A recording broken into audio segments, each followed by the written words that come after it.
Hello, my name is Russell Myers. Welcome to Issues Unite. So, the pace of modern life locks us into a fight or flight response. A person who is constantly running, performing often meaningless tasks on which we are judged and measured, has no time to think, to feel, to be informed. I've been locked into this mode for some time. The difference is that I am aware of it.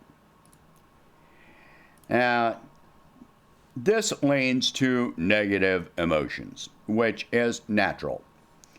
In fight or flight mode, that is what rules your response to everything. It is emotional reactionism. This is the same response that one expects to see in a person with PTSD. It's called being hyperalert. It is marked by an exaggerated emotional response to certain stimuli. The emotional response overcomes and negates any critical observation, making a threat seem more dangerous than it may be at the time. The threat elicits the need for immediate response, either by aggression or by retreat. These responses may be internalized, but are still very much present. The emotional response is very real. When the stimulus which incites such an emotional response is present on a chronic and persistent basis, it leads a person into an ever-present state of anxiety which pervades their existence, their every waking moment. One of the biggest problems is that the range of stimuli presented by our government and media expands on a daily basis. That expansion of fears imposed on the public psyche is intentional, meant to keep the public in a state of fear, panic, anxiety, and anger at all times.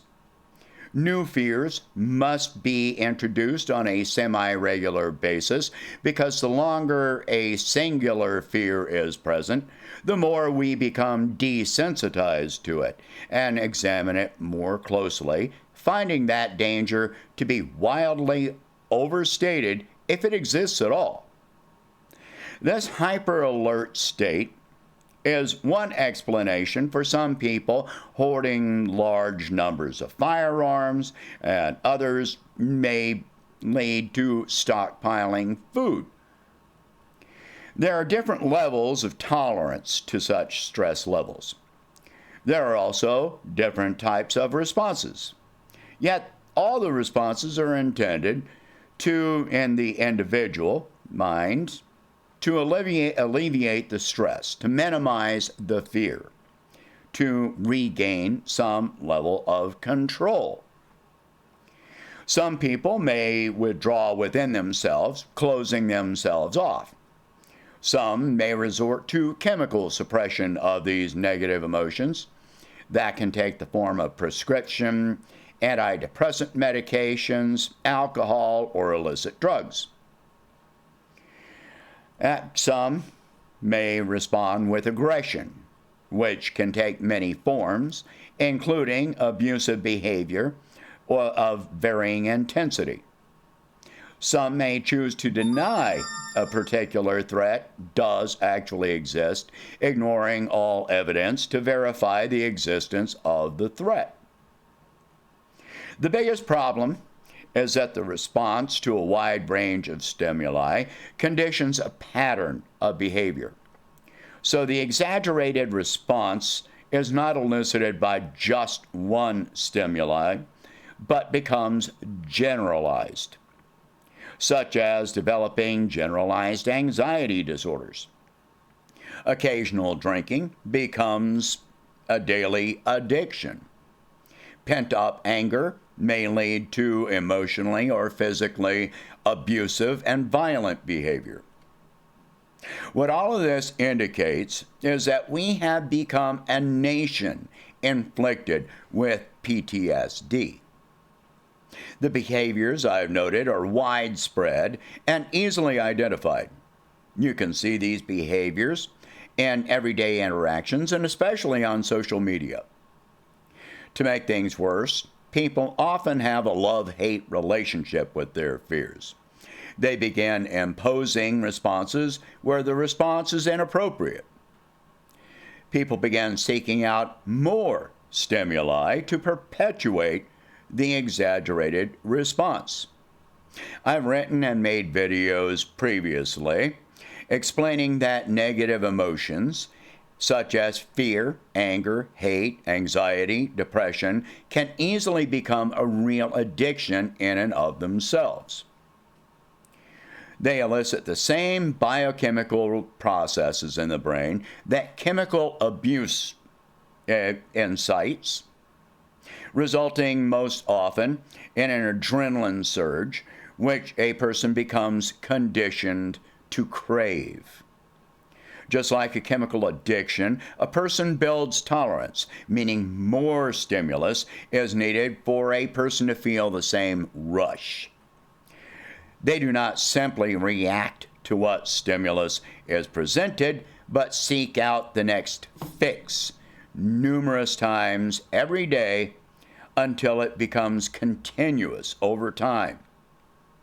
We see the escalations all around us in increasing violent crime, vandalism, increased prescriptions for anxiety and pain medications, new cases of hypertension, over-the-counter sales of NSAIDs and sedating medications such as antihistamines, increased gun sales, online confrontations, people becoming reclusive from society, illicit drug use, and overdoses.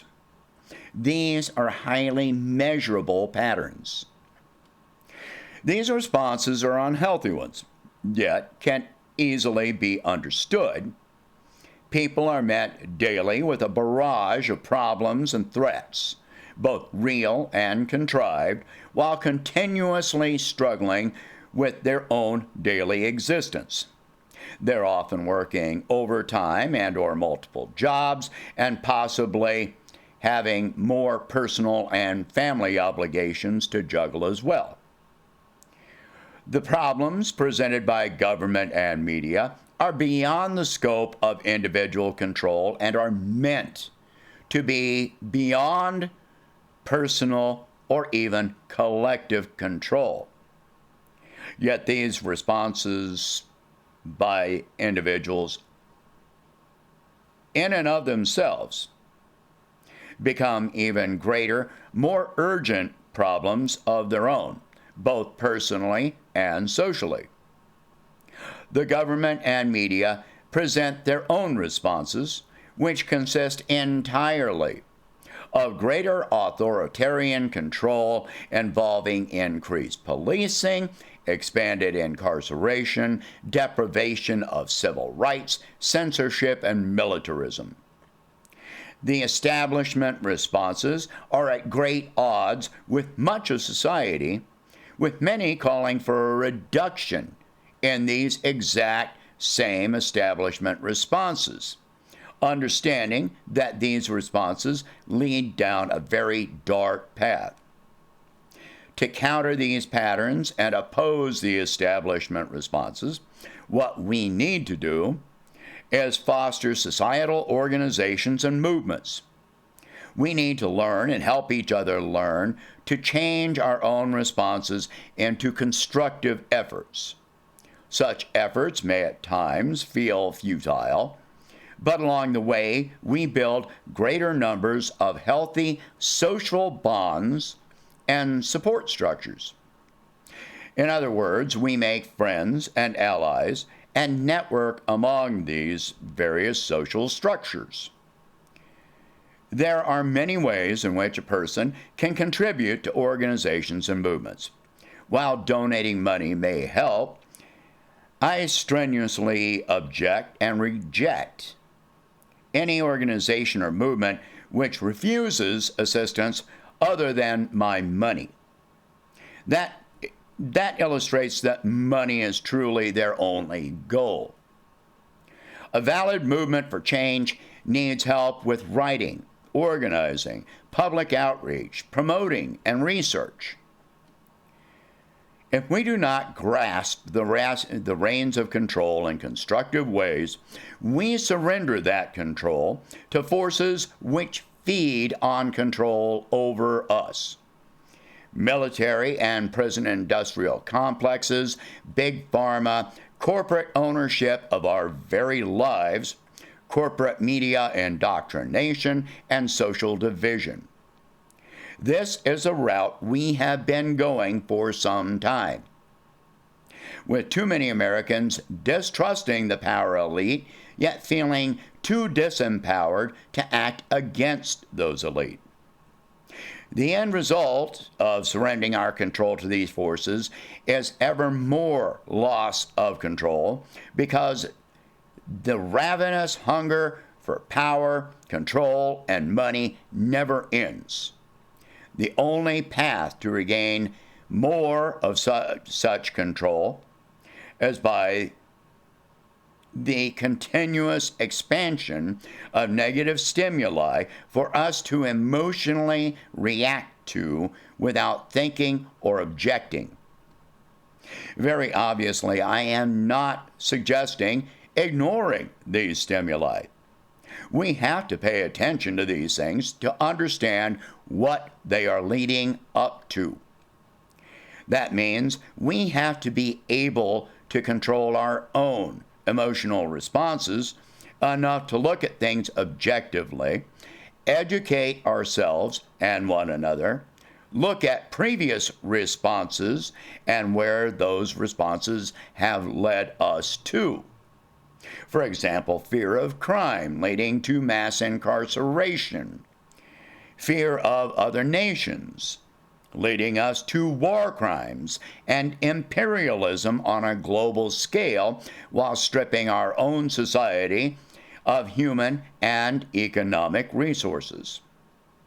Our best resources lie within ourselves and each other, in organizing, in discussing, in publicizing across all political and ideological lines in rational ways. Above all, in finding ways to counter the propaganda which leads to such negative emotional responses. Finding ways to deny the profit motives to those who force these emotions onto us. If we do not do this, we condemn ourselves and our society to ever worse real problems, which create even more reasons for being locked into that fight or flight response. If we do not break this cycle, beginning at the individual level, then the cycle will never end. If we are going to fight, then we must be fighting for goals which are defined, measurable, and achievable. So please, get involved with organizations that are asking for something other than your money. If you don't see such an organization, start one.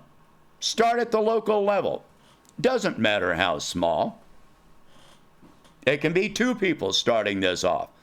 All actual revolutions started with one person who spoke to another person, and then they both spoke to other people, and then they spoke to other people. That's how movements are formed. That's how revolutions happen. All right, so please share this video, talk about these subjects, and if you can, please donate $1 a month to help expand the channel. I mean, obviously, I'm asking for more than just money, and I'm really not making any money. It's not like I'm getting rich off of this. It costs me more than I'm making. So if you can, please donate $1 a month to help expand the channel. And I thank you very much for watching. Hope you have a good day, and I'll catch you in the next one.